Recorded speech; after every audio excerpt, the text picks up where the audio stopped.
Hello and Hello welcome. there. Welcome to a bonus Thursday live stream. All right.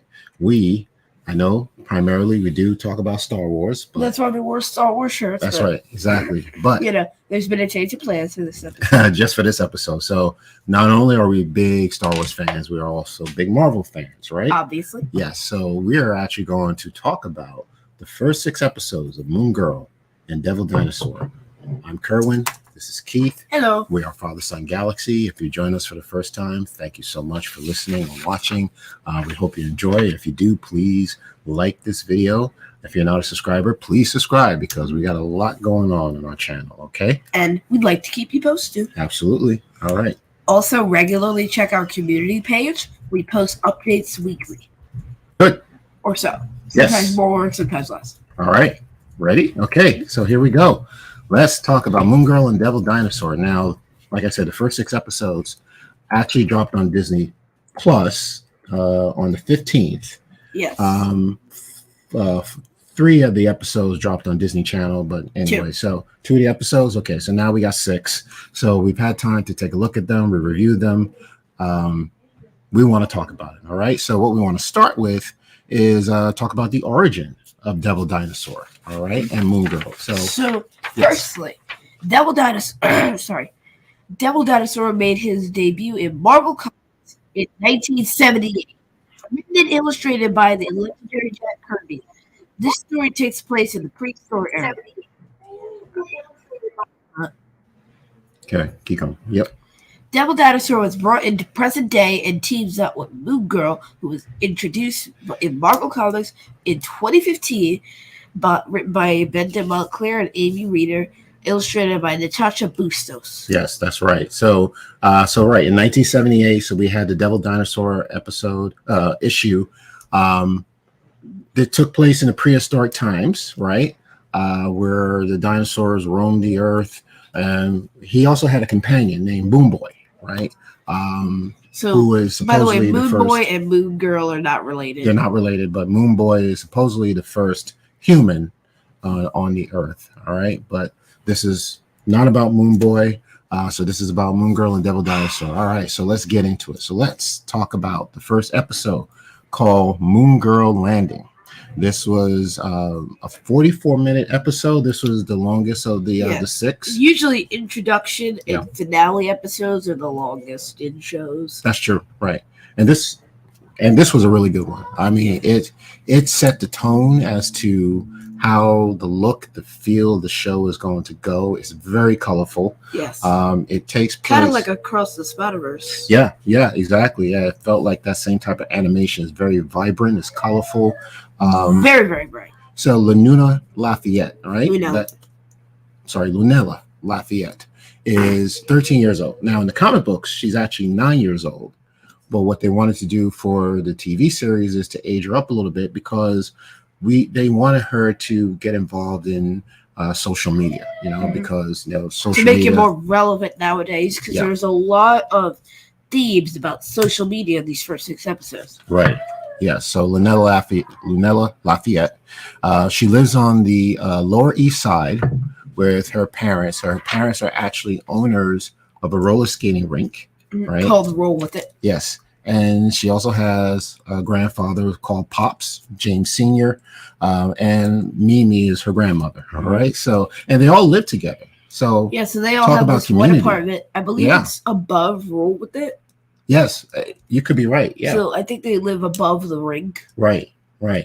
Yeah. And they live together harmoniously. They get along. And surprisingly, Lunella, because of her smarts, she actually doesn't fix literally everything. Because the house still has some sort of semblance of regularity, except for, that little basement downstairs. Yes, which her family don't know about. Right? Yes. It's just her. Yeah. See, if I had a secret basement underneath our house, I would tell you. Mm-hmm.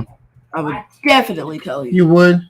It wouldn't be your little cave, your little bat cave. I call it a bat cave. But I would password lock it so y'all can't get in unless I'm in. I see. Okay. All right. So at least we know about it, but we won't be able to get in. Yeah. Right, unless you ask me. Okay. All right. If you ask to get in, I let you in. Okay. All right. And if you don't, you get out. Okay. Never come back again. Okay. All right. Okay. And back to the episode. So, her mother's name is Adria. Her father's name is James Jr. Okay. And like I said, her parents and her grandparents live together, and the grandparents are portrayed as very youthful. Yes. I mean, Pops, you see him skate? I mean, he's the master on the skating rink. I mean, his son needs to learn some lessons from him. Even his son can't skate as well as Yeah, right. Yeah, I mean, Pops is just going around spinning in circles and doing flips and splits. How old do you think Pops is? Like in his 70s? I would say so, but he is the best looking 70-year-old man I've ever seen. Yeah, he is good. He is very flexible. So when I get that age, I hope I'll be that flexible. All right. But if you're not now, I mean, now's the time to learn. Now, you're right. Start doing yoga. That's right. Start doing yoga, put on my roller skates, and get out there. We don't have a skating rink. No, we don't have a skating rink, Keith. Okay, all right. Moving on. So we'll figure it out. Lunella has a friend, a school friend. Her name is Casey Maria Eva Duarte Goldberg. All right, Calderon. She is a social media YouTube influencer. She has however many subscribers and followers. So she has more followers than Star Wars Explained. Yes, which just says a lot. She knows a lot of people on social media. So the two of them have become friends. They actually become closer friends once Lunella finds out that she has a dinosaur in her basement. So let's by opening a portal by accident. Right, I was going to get to that. Right, but good point. So the setup of this episode is there are some blackouts that are happening in the city, unexpected. Nobody knows why it's happening, and no one can get an answer as to why, because they just happen so frequently that no one's really had the time to go look. Yeah, and the problem is it's affecting the businesses. So, you're in a neighborhood, it's a very, middle-class neighborhood, very cultural. Businesses are closing. Diverse. Seems like a majority of these owners are minorities, so they are minority-owned businesses. So like we said, her parents own a roller skating rink, and they had to shut it down for a short period of time because there was no power. So Lunella was very upset. She overheard her parents talking about maybe losing the business if they don't get that power back on and start making some money. So yes, they were about to sell the rink. Right. So she decides to create her own power source, and what she does instead is create a portal and basically rip a hole in space and time. Exactly. And bring out a prehistoric dinosaur. Yes, and here it comes, Devil Dinosaur from the prehistoric era. Yes. Into modern day. So that's how the story begins. So it was it was a very cool episode. A couple of things I wanted to bring up. You may be asking, well, does this tie at all to the MCU? A bit. Yes and no. Right, exactly. Yes and no. So the Beyonder has a role in the last episode, which we'll be getting to later. Exactly, right. But I did notice that the Avengers, their name popped up. I said, well, that was very interesting. So I was wondering if the Avengers, which Avengers did she know? Was she a part of a team of Avengers? So I went back and looked at the comic books. There was a one shot that came out called Avengers and Moon Girl that featured Captain Marvel, right? Some of the residents of Wakanda, she took a trip to Wakanda and she met the Queen and Shuri, right? So funnily enough, they're mentioned in the episode. Mm-hmm. Yes, they are, right. I forgot what episode that is, right? Yeah, she mentioned about the recreation center. Yeah, that project where they get to meet Ramonda and Shuri. Exactly, right. And that's a very good point. So are they saying yes, right, exactly. So at the end of, if you saw Black Panther, at the end of the episode, T'Challa opened up a center. Yes. Right? Okay. And at the end of Black Panther, yeah. Yeah, I believe it was our Harlem neighborhood, right? Yes. It was where Killmonger grew up, right? Exactly, right, exactly, right. Wakandan outreach. No, center. Actually, it wasn't New York? I don't know. Yeah. LA? Yeah, I thought, LA. Interesting, yeah. Okay, all right. But anyway, I don't know. You're right. It was Oakland because that's where Killmonger did grow up. But it was interesting that was brought up in one of the episodes. So I get the impression that this is taking place during that time or around that time, probably before the blip. If the blip is even, impacts them. I'd say so. Yeah. So I thought it was very interesting. So, I mean, not a big deal. We were trying to see if we could tie the MCU back to. We're just literally trying to find any ties whatsoever. Yeah. And bring them together. Yeah, exactly right. All right. So, Portal, the dinosaur is here. Now, she has to keep the dinosaur from everyone else knowing about it. But her girlfriend, Casey, did find out that she has this dinosaur. She's keeping it from her parents and her grandparents, but they had to find out the source of the blackouts. All right. And it turns out that the source of the blackouts is a villain named Aftershock. Aftershock. Actually, I like this villain's name. I think it's a very cool name. So apparently Aftershock is a supervillain. So she takes the electricity from the city and uses it to electrify herself, right, to increase her power, right? But what was interesting, the twist is that Aftershock is not just a villain at night, but by day she's actually a science teacher. Yes, and most importantly, Lunella's Lunella's science teacher, Miss Dillon. All right, and they both know each other. But funny. Yes. Remember Max Dillon? No, you have to remind me who that Electro. Yeah, tell me more. Okay, so they might be related because Max Dillon and what's her name? What's her first name? I just have Miss Dillon. I don't have her first name. Yeah. Yeah. Oh, so you're talking about Electro from Spider-Man? Yes. Yes. Okay. Right. Yes. And and they're from New York. Spider-Man is from New York, so maybe there's a connection there. How about that? Okay. All right. So now there's a montage where we get to a point where this villain is she's nothing to mess with. She has taken out the power from the entire community. Businesses are closing. There's this montage where you see Lunella skating down the block, and then all she sees are for sale signs, for rent signs, closed for business. And she's just very upset that her people in that neighborhood are being forced out. So and it's all because of Aftershock. Right. I don't know why she picked the Upper West Side for this. Yeah. But after a conversation with her friend Casey, Lunella had a great line where she says, "Excuse me," she had a great line where she says, "I don't know what'll happen if I fail, but I know what'll happen if I don't even try." Right. So she is willing to try to defeat Aftershock and to get the power back on, which of course she absolutely does. So that was the episode, and that's episode 1. That was pretty cool. And like I said, let's talk about New York City as a character. I get the impression that these maybe the creators of the show may be from New York, because they do a very good job of it's portrayed properly. Yes, presenting New York City like the real city. I grew up in Brooklyn. So what it looks like. Yeah, I've never, Manhattan. I've been to the Lower East Side for shopping. They have a area down there where there's places where we would shop. But yeah, they got the look and feel of New York City, which is wonderful. So that's very, very cool. And then the community, again, is a multicultural. People are looking out for each other. There was we're going to talk about the music a little bit later, but there is a line in the opening where Lunella says, "Well, if you come for them, you come for me."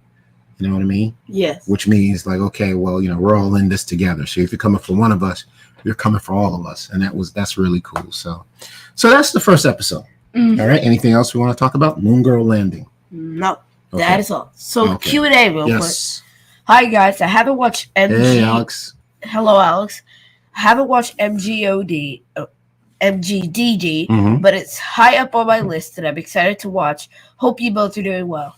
We are doing well. Thank you so much, Alex. All right. Thank you for always, supporting us and attending, so we really appreciate it. You're here on every live stream. Yeah, and that's really cool. You're one of our most dedicated viewers. Absolutely. Absolutely. So thank you, Alex. All right. So that's the first episode. Let's move on to the second one called The Borough Bully.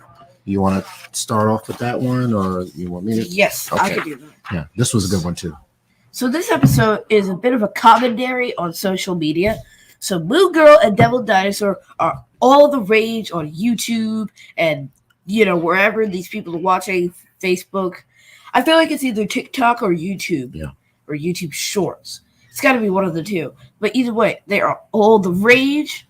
But sadly, there's this one troll named Siphonator who is completely cyberbullying Moon Girl and Devil Dinosaur and calling her Moon Forehead Girl and Devil Tiny Arms. Mm-hmm. Yeah. Name calling. Yeah. Right. And the reason why is this, it's revealed who the bully is, but apparently this is a little kid who wasn't getting the attention he wanted. No. And he thought he can get back at Moon Girl by, creating an account. Moon Girl kind of crashed his table and then broke his favorite clipboard. Well, she was fighting crime at that point, so it wasn't something that she did intentionally. But yeah, so that made him upset. So he decided to create a name on. But he got taken media. over by a symbiote called Siphonator. Right. And then he went by Siphonator. Mm-hmm. Right. Online with an 8 instead of ATE. Right. And then what I like about this episode is the message they're talking about trolls. Trolls who go on these social media sites and they just spew, name calling, hate to people. So the lesson to learn in this episode is the way to defeat a bully is not to feed into it, right? So what was happening? This troll, if they got something to say, go ahead and shrug them away. Yes, so, right. Every time you get into an argument with the troll, that just makes the troll bigger, which they represented here as exactly. The troll grew with every insult Lunella hurled back. Exactly right. So eventually, she learned to just shrug off the troll's comments, right? And he lost his power. Yeah, exactly. So that's exactly what happened. So I thought it was really good. It was a really cool way to explain to kids about trolling, about social media. Like a commentary. Yeah, exactly. All right. So that was good. So that was episode 2. Okay. All right. Episode 3. Yes. Run the rink. Mm-hmm. All right. So this was interesting. So Grandma Mimi, she's making a slow cooked kettle corn. Lunella is impatient. She's hungry. She wants something to eat. She wants to try this kettle corn. So, but her grandmother's taking too long to make it. So she comes up with an idea. Her grandparents and her parents actually go away for a little bit and leave her, Lunella, in charge of the rink. Yes. So while they're gone, she tries to automate everything in the ring. Exactly. And it kind of causes a catastrophe as Devil knocks over her mother's speakers, the turntables. Oh, yes, the turntables were broken. Destroyed. Right. And what's interesting is Moon Girl, has a road gallery of their own villains, right? So we they started building it from episode 1, and then in episode 3, this episode, there were like a whole bunch of new villains that got introduced. Yeah, and I like the backstories of these villains. It's very, very interesting. So one villain is called Instantina Girl. Her name is Sophie Slugfoot, an Olympic trainee who takes steroids to build strength and muscles. Bruh. She is banned from participating in the Olympics, and she turns to crime. Bruh. That's her story. And then there's also Timmy Grubbs, who is a man baby, who finds his father's growth ray machine in the biolab and turns himself into this giant man baby who stalks at night and steals food and toys from people. Which is literally a Gerber mascot right there. Yeah, how about that? And then the third villain is called Gravitas. Now, Gravitas actually has kind of a good backstory. He's a serious villain. Yes, right. So he was breaking into a vault in the bank and was about to get away, but Moon Girl stopped him. And now he wants revenge. And he is the godfather of gravity, which is like, woo! Yeah. So she was put in a position where he actually removed the rink itself from its foundation and took it up right into space. And it went free falling back down to Earth, and she had to figure out how she was going to. Also, remember how Moon Girl, she learned patience while fighting Gravitas. Exactly. Because what she had to do was a lesson wait. learned. She waited for him to run out of power Right. Yeah. until she could easily defeat him. Yeah. So what she was doing every time he was throwing not punches, but whatever he was throwing, Energy his blast. weapons, his energy blast, She just dodged. kept dodging them and just waiting until he ran out of energy. And then knocked him out. That's it. Exactly. KO. So a lesson about patience, right? So that was pretty cool, right? And then Childish Gambino, they were playing this song called Sweatpants, which is pretty cool. You know, me doing me better than you doing you. So that was it. Sounds it was weird fitting. when you say it. Yeah, okay, I won't say it then. All right. No, I'm kidding. All right. Oh, Keith. Okay. So that was that episode. So that was Run the Rink. That. Okay. Check yourself. Okay. Let's do a Q&A real quick. Okay. Alex, I agree with you, Kerwin, that the more you argue with the troll, the more they'll grow and keep bugging you. Exactly. Right. True. And that's the lesson learned here. Exactly. Yeah. So let's move on to check yourself. All right. Now. Real quick. No, I'm sorry. Go ahead. Alden. Aiden. I'm sorry. Aiden. Thank you, Aiden. Hello. Hey there. I'm working on a Marvel project with my toy collection. Oh, nice. Okay. Okay. All right. Let us know what it is. We'd like to see it. All right. Awesome. Thank you. Cool. Tell us all about it. Yes, and thank you for joining us. That's really cool. All right, so let's move on to the next episode. This is episode 4 called Check Yourself. You okay? Yes. Okay. So Lunella is playing chess with the supercomputer. Go ahead. LOS 307. Mm-hmm. And intellectually, they actually match up. And the game is a draw, but Lunella doesn't want to let it stop, and she is obsessed with winning against this robot. Yes. And sadly, the robot overheats, and then it tells Lunella, like, run, run! And then the robot turns evil, kidnaps Casey, yep. and then starts trying to destroy Emilio. Yes, exactly. So, luckily, LOS has a change of heart and admits she wants to be friends with Lunella. And then kind of short circuits, so they place her in a mound of rice and then restart. Oh, that was hilarious. The rice, though. Well, that's interesting because I've done that. Put your phone in rice. Like if my phone drops in water, Maceo, oh gosh, it was good for dropping my phone in water. Yeah, and we tried that rice trick, and you know what? It didn't work for me. So I don't know. I'm surprised the massive supercomputer was able to be dunked in a mound of rice and then brought back, and then it actually worked. Yeah. So but that was pretty fun. So that was it. So that was the episode there. So that is a game. Also about friendship. So this computer. Also, LOS figures out Lunella's identity, by the way. Yeah, because she's left out that part. She's obsessed with Lunella. I was just talking about loneliness. So the subject. LOS is kind of lonely, though. Right. The subject is about maybe making friends or not being too awkward or not knowing how to make friends. So this supercomputer doesn't really have any friends, right? So she's there, she'll have an opponent that'll play with her for a couple hours, and then that opponent goes home, they turn off the lights, and she's by herself again, the supercomputer. So something about Lunella really caught her attention because, like you said, that they were both intellectually, the same. And I think that she was very intrigued by Lunella. She wanted to learn more about her, and it became an obsession. Yeah. Mm-hmm. All right. Okay. All right. So that's Check Yourself. Okay. So episode number 5. Oh, by the way, so just to talk about voices. Principal Nelson was voiced by Craig Robertson. All right. He is a very funny comedian. He's done a lot of comedy shows and films out there. So Craig Robertson plays the principal. All right. All right. So next up, hair today, gone tomorrow. Yes. Okay. You want to do this one? Yeah, I got it. Okay. Yeah, you can go ahead. Yeah. So we'll get through it. So hair today, gone tomorrow. This is a very, very personal story. In regards to black hair. True. So this is something that's always talked about. The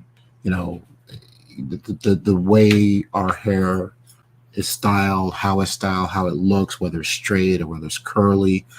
So here's an episode where Lunella, she's got curly hair, and there's this kid in her class makes fun of her hair.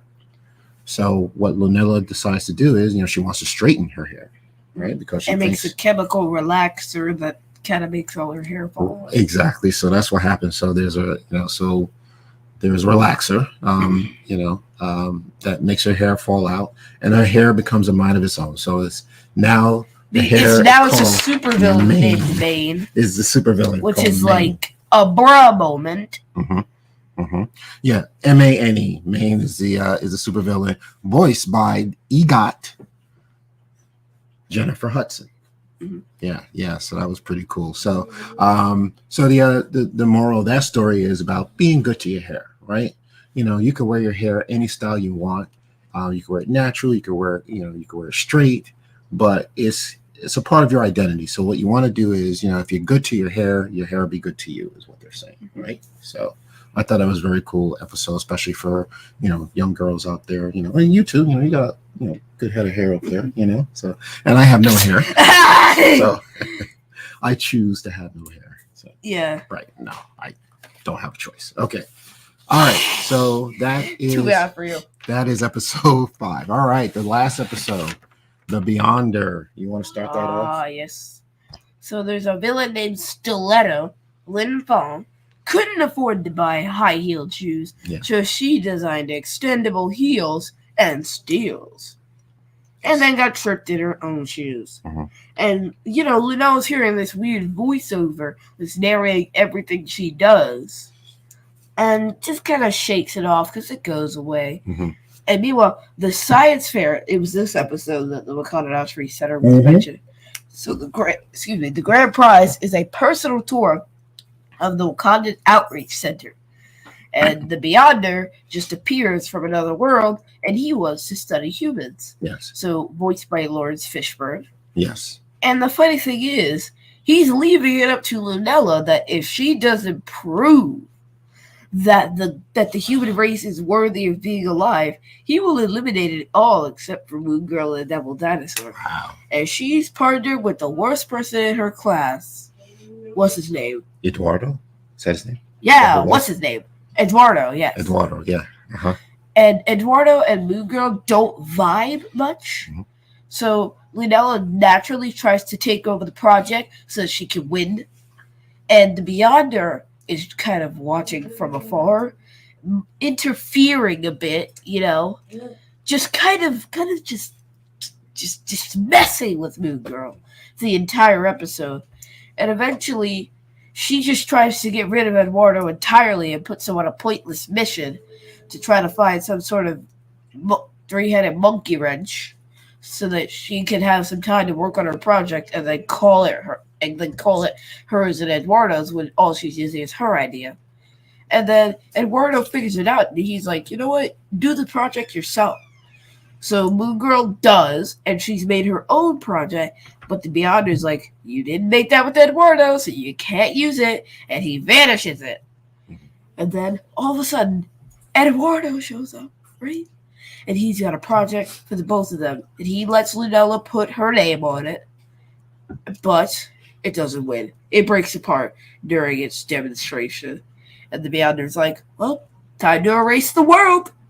And all that's left is Moon Girl and Devil Dinosaur. Season 2 drops in 300 years. Nah, just kidding. The Beyonder was messing with Moon Girl the entire time, and he was never going to erase the human race. He didn't get to that part of the song yet. Because, in the MCU, though, in Secret Wars, the Beyonder's not going to grab a top hat and cane and break out in this show tune. Yeah, let's talk about this a little bit. All right, so now that I understand, so apparently Wakanda might have opened up outreach centers throughout the country. So the one, or maybe they're gonna have her fly to Oakland. Well, I wrote down in my notes in Manhattan, an advanced building in Manhattan, the Wakanda Outreach Center. So what I'm thinking is the first one was probably built in Oakland, and then they may have expanded it to different parts of the city. So that's the connection. Okay, so now Beyonder, you already touched on this. So I know the Beyonder, or we know the Beyonder from Secret Wars. All right, this was a 1985 comic book where you didn't see him. He wasn't in human form. He was just this being who brought heroes and villains together in this world.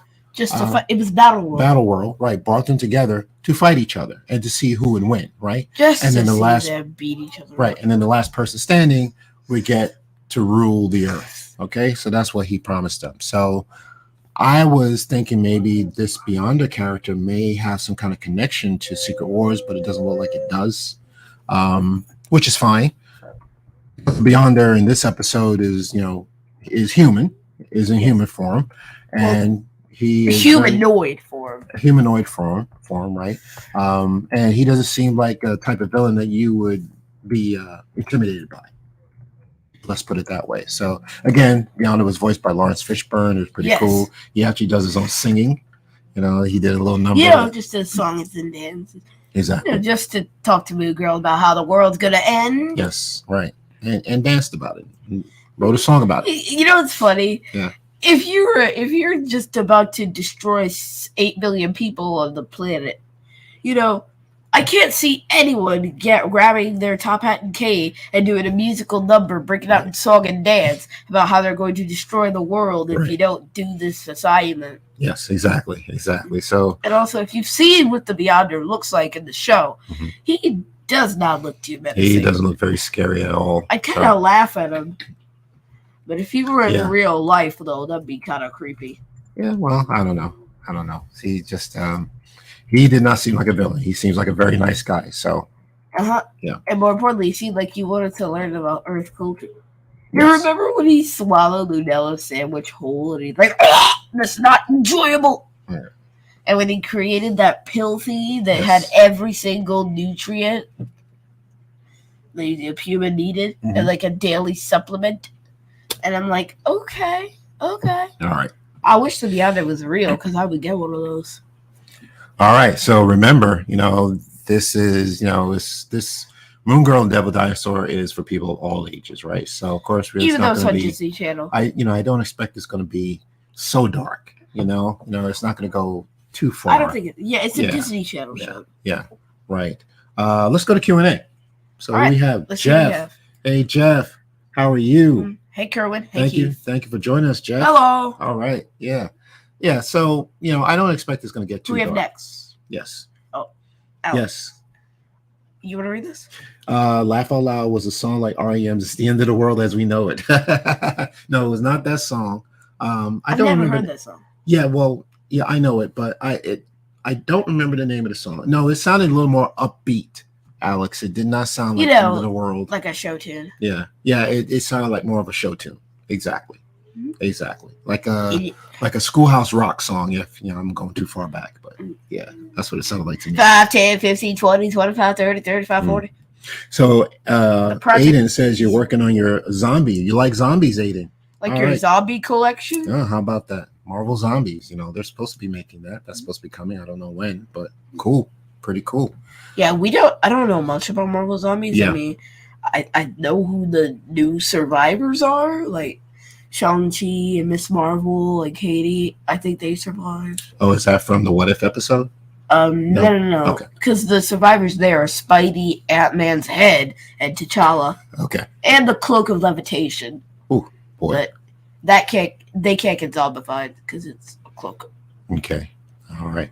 Well, so those are the 6 episodes. Those are the first 6 episodes of Moon Girl and Devil Dinosaur. 4 more episodes are going to drop in March on Saturdays on Disney Channel. I don't know when they'll be on Disney Plus, but once they are, we'll watch. I know we have Disney Channel anyway. I mean, we can still watch them. Yeah. All right. So we're good. Yeah. So we can still watch them. And we'll take a look at them and we'll review them and then we'll come back and talk about the last 4 episodes. I'm assuming that there's only 10 episodes. Who knows? There might be more than 10, but 4 will be dropping in March. All right. So let's go through the cast real quick. So Lunella Lafayette is played by singer Diamond White. Fred Tatasciore is the voice of Devil Dinosaur. Now you looked up Fred's bio and he's done a lot of voice work. Yeah, he's been in a lot of Marvel stuff, DC, Legos. He's also he was in Storybots. Yes. He played Bang. Yes. Okay. Lib Barra is Casey Calderon. Alfre Woodard, legendary actress. She is the voice of Mimi. Gary Anthony Williams, another veteran actor, plays Pops. I remember Gary Anthony from Boston Legal. It's a show I used to watch a long time ago. That was a great show. He was a great character on there too as well. Shashir Zamata, she is a Saturday Night Live alum. I remember her from that. She plays Mom Adria. Jermaine Fowler is a comedian. He plays James Sr.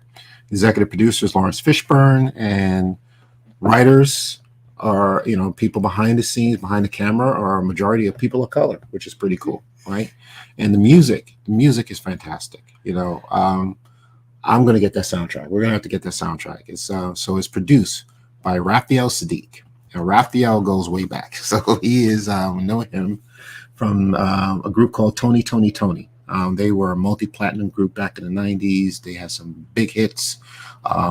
So he's also a solo artist. So he's done, his genre is like, it's big, like he doesn't put himself in a box, like he's just this type of music. I mean, he's like the gamut, he'll do modern day music, or he'll go back to something that sounds like it's coming from the 60s. So he's very talented. So yeah, absolutely. Yeah. Mm-hmm. Kudos to the music. All right, so then that's it. Again, 4 more episodes will be dropping next month, and we'll cover those when we're available, right? Okay. Yeah. All right, so a couple of things I wanted to remind you of this weekend. If you are not busy, all right, Keith and I, are going to be a part of VirtuousCon. All right, so it is a virtual convention. Everything is online, where we have a panel. And you and I are just going to talk about, how we started our podcast and our love for Star Wars. Our panel. So let me talk about the con. So the con is all weekend, and it's on February the 25th and Sunday the 26th. It starts at 11 a.m. to 6 p.m. both days. Tickets are only $10 for the entire weekend. So if you buy tickets for $10, you can stay as long as you want for those 2 days, right? Mm-hmm. You can see everything if you wanted to. Yeah, you can see all the panels if you wanted to. We will be there on Sunday, February 26th. At noon. Noon to 1 p.m. So we hope you could join us. Mm-hmm. All right. And then again, next week, if you didn't know, The Mandalorian Season 3 drops on March the 1st. So we'll be moving our Bad Batch streams to Thursdays. That's right. And then starting March 1st, we'll be reviewing The Mandalorian on Wednesday. That's right. Wednesday. All right. So 2 live streams starting next week, Wednesday and Thursday. All right. If we have any more Q&A, we'll look out for that. Good. All right. So Keith, thank you very much for joining us. This is our recap of the first 6 episodes of Moon Girl and Devil Dinosaur. Keith, where can people find us? You can find us wherever you'd like to listen to us, wherever you get your podcast. We are on Facebook, Twitter, Instagram at Fathers and Galaxy socials. Our website is fathersandgalaxy.com, and our merch store is fathersandgalaxy.myspreadshop.com. All right, thank you, Alex. Wow, I remember Boston Legal. Yeah, good show, very cool cast, and Moon Girl too. Yeah, this is a stacked cast. I mean, they perform very well. So, Alex, when you get a chance to watch these episodes, I hope you enjoy them, so we could talk about them some more. Mm-hmm. All right. Okay. So I think that's all. All right. So thank you once again, everyone. This was cool. A bonus episode of Moon Girl. Nice. Yep. So we were so looking forward to this series for a while. We knew it was happening, so we finally get to see it, and I am not disappointed. So can't wait. Mm-hmm. All right, everyone. So thank you once again for joining us. So until next time, take care, and we will see you again.